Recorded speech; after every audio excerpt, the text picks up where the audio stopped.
ಕಾಂಗ್ರೆಸ್ನಲ್ಲಿ DK Shivakumar RSS ಗೀತೆ ಇದೀಗ ಕಿಚ್ಚನ್ನು ಹತ್ತಿಸ್ತಾ ಇದೆ. ಡಿಸಿಎಂ ಡಿಕೆ ಶಿವಕುಮಾರ್ ವಿಧಾನಸೌಧದಲ್ಲಿ ಹಾಡಿದ ಆರ್ಎಸ್ಎಸ್ ಗೀತೆಯಿಂದ ಕಾಂಗ್ರೆಸ್ನಲ್ಲಿ ಕಿಚ್ಚು ಹೊತ್ಕೊಂಡಿದೆ. ಡಿಕೆಶಿ ಗಾಯನಕ್ಕೆ ಮಾಜಿ ಸಚಿವ ರಾಜಣ್ಣ ನೇರವಾಗಿ ಕಿಡಿಕಾರಿದ್ದಾರೆ. ಆರ್ಎಸ್ಎಸ್ನ ಸೋಕಿದ ಗಾಳಿ ಕೂಡ ನಮಗೆ ಸೋಕಬಾರದು ಅಂತ ಸಚಿವ ಪ್ರಿಯಾಂಕ್ ಖರ್ಗೆ ಅಸಮಾಧಾನ ವ್ಯಕ್ತಪಡಿಸಿದ್ದಾರೆ. ಇನ್ನೊಂದು ಕಡೆಯಲ್ಲಿ ಡಿಕೆಶಿ ನಂಟ ಶಾಸಕ ರಂಗನಾಥ್ ಭಾನುವಾರ ತಾವೂ ಕೂಡ ಆರ್ಎಸ್ಎಸ್ ಗೀತೆಯನ್ನ ಹಾಡಿದ್ದಾರೆ. ಆರ್ಎಸ್ಎಸ್ ಗೀತೆಯ ವಿಚಾರ ಇದೀಗ ಕಾಂಗ್ರೆಸ್ನಲ್ಲಿ ಅಲ್ಲೋಲ ಕಲ್ಲೋಲ ಸೃಷ್ಟಿ ಮಾಡುವ ಎಲ್ಲಾ ಸಾಧ್ಯತೆಗಳು ದಟ್ಟುವಾಗಿ ಕಾಣಿಸ್ತಾ ಇದೆ. ಇದೇ ಸಂದರ್ಭದಲ್ಲಿ ಆರ್ಎಸ್ಎಸ್ ಗೀತೆಯನ್ನ ಶಾಸಕ ಡಾಕ್ಟರ್ ರಂಗನಾಥ್ ಹಾಡಿರೋದು.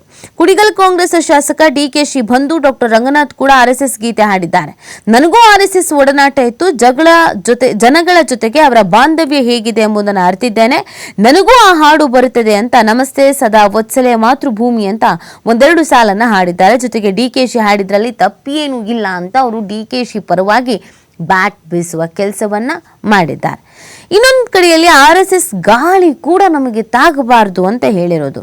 ಆರ್ಎಸ್ಎಸ್ ಎಂಬ ವಿಷಕಾರಿ ಸಂಘಟನೆಯನ್ನ ಕಾಂಗ್ರೆಸ್ ಎಂದಿಗೂ ಶತ್ರುವಾಗಿಯೇ ನೋಡುತ್ತದೆ. ಪ್ರತಿ ಪ್ರಜೆಯೂ ಆರ್ಎಸ್ಎಸ್ಗೆ ತಾಕಿದ ಗಾಳಿಯೂ ನಮಗೆ ಸೋಕಬಾರದು ಎಂಬ ಪ್ರತಿಜ್ಞೆ ಕೈಗೊಳ್ಳಬೇಕು ಅಂತ ಗ್ರಾಮೀಣಾಭಿವೃದ್ಧಿ ಸಚಿವ ಪ್ರಿಯಾಂಕ್ ಖರ್ಗೆ ಹೇಳುವ ಮುಖಾಂತರವಾಗಿ ಡಿಕೆಶಿ ಅವರು ಆರ್ಎಸ್ಎಸ್ ಗೀತೆ ಗಾಯನ ಮಾಡಿದ್ದಕ್ಕೆ ಪರೋಕ್ಷ ಆಕ್ಷೇಪವನ್ನು ಕೂಡ ವ್ಯಕ್ತಪಡಿಸಿದ್ದಾರೆ. ಅಂದ್ರೆ ಯಾರಿಗೂ ನಮ್ಮ ಆ ಗಾಳಿ ಕೂಡ ನಮಗೆ ಸೋಕಬಾರದು ಅಂತ ಅಂದಾಗ ಅವರದೇ ಪಕ್ಷದಲ್ಲಿ ಇರುವಂತ ಡಿಸಿಎಂ ಸ್ಥಾನದಲ್ಲಿರುವ ಅವರು ಹೇಳ್ತಾರೆ ಆ ಹಾಡನ್ನ ಅಂತ ಹೇಳಿದ್ರೆ ಇನ್ನು ಯಾವ ರೀತಿಯಾಗಿ ಚರ್ಚೆ ಆಗುತ್ತೆ ಅನ್ನೋದನ್ನ ಇದು ನೋಡ್ಬೇಕಾಗತ್ತೆ.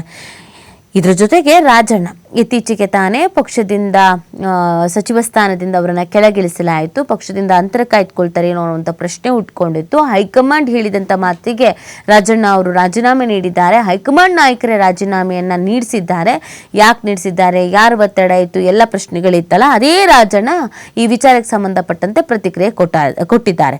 ಏನ್ ಹೇಳಿದ್ದಾರೆ ರಾಜಣ್ಣ ಅನ್ನೋದನ್ನ ನಾವು ನೋಡೋದಾದ್ರೆ, ಡಿಕೆಶಿ ಅವರು ಆರ್ಎಸ್ಎಸ್ ಗೀತೆ ಹಾಡಬಹುದು.